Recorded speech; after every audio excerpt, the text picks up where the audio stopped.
Hello and welcome back to Shakesyear. We are working on the Comedy of Errors, and today we get to hear from Balthazar in Act 3, Scene 1, which it is Act 3, but he didn't do scene, so we're just saying that this is Act 3, Scene 1.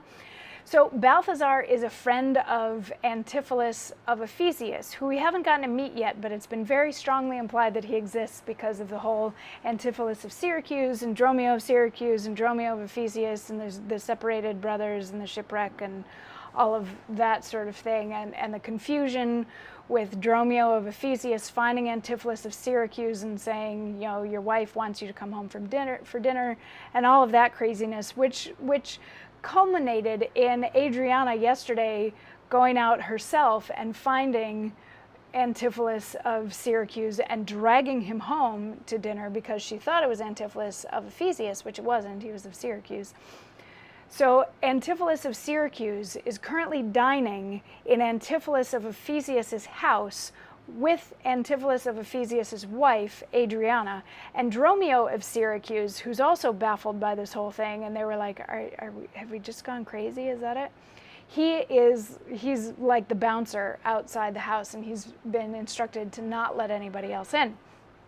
So at the beginning of Act 3, Scene 1, we finally get to meet Antipholus of Ephesius, and he is with his friend Balthazar and a merchant who's making a necklace for Adriana, which you remember she mentioned before that like he was just going to go out and get her this necklace, but now she's afraid that his eye is wandering and he's interested in other women and all that sort of thing.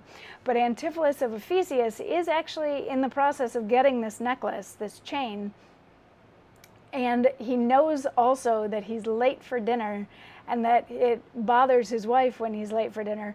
So he asks the merchant, who I believe is named Angelo, and Balthazar if they'll like dine with him and help corroborate his story when he does eventually get home. And they're like, why don't we just all go to your house?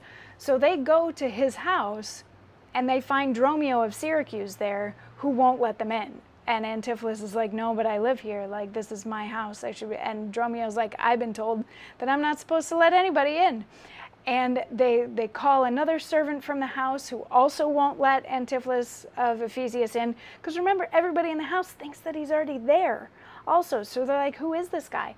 And at some point in all of the back and forth, the two Dromios find out that the other one is also named Dromio.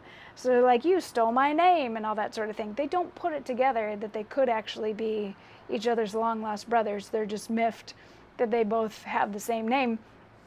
And things keep escalating and escalating as Antipholus of Ephesius is more insistent that he should be let into his house, and Dromio and the other servants of Syracuse, Dromio of Syracuse, the other servants of Ephesius, are more and more insistent that they are not allowed inside the house.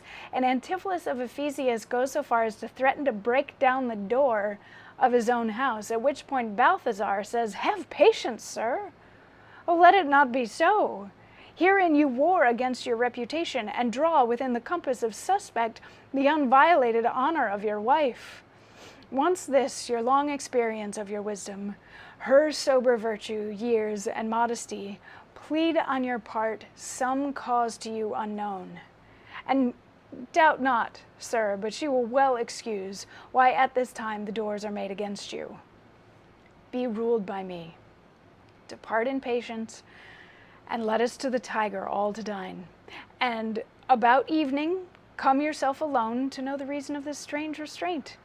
If by strong hand you offer to break in now in the stirring passage of the day, a vulgar comment will be made of it, and that, supposed by the common route, against your yet ungalled estimation, that may with foul intrusion enter in and dwell upon your grave when you are dead. For slander lives upon succession, forever housed where it gets possession. So Balthazar is trying to be the peacekeeper here.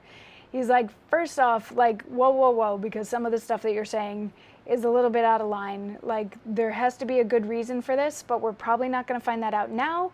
So let's all just go have dinner somewhere else, and a little bit later you come back by yourself, talk to your wife, she'll tell you why you weren't allowed in the house, whatever. But he's like, if you break down the doors now, like at this time of day when there's so many people around, it's going to cause a big scandal that's going to live with you for the rest of your life, and you don't want that sort of blot on your reputation for having had to break into your own house.